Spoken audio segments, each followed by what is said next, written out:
Ndugu Muislamu, al-Imam Ali radhiyallahu anhu anatuambia katika maneno yake, miskinu ibn adama maktumul ajali maknunul ilali mahfudhul amali taqtuluhu ash-sharaqatu wa tuntinuhu al-araqatu wa tu'limuhu al-baqatu.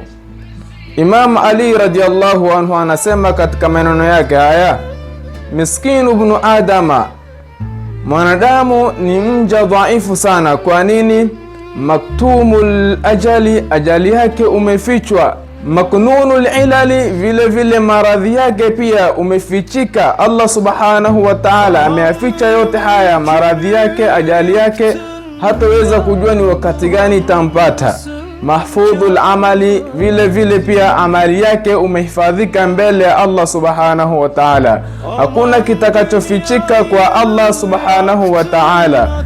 Taqtuluhu sharaqatu, akisakamika na chakula huyu mwanadamu huenda akawa ni sababu ya kufa. Anatuambia Imam Ali radhiyallahu anhu, wa tuntinuhu al-arqatu, na majasho yanafanya atoe harufu mbaya.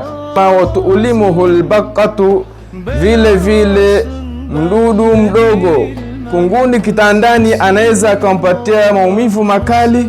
Alafu huyu mwanadamu dhaifu ndo anakuwa ana muarid jabbaru samawati. Kwa nini ndugu wa Islamu, Imam Ali anatufunza katika maneno yake haya kwa wanadamu ni viumbe dhaifu sana. Inshallah tusijigambe katika hii dunia, kwa nini sote ni wenye kuondoka mpaka hapa. Wasalamu alaikum wa rahmatullahi.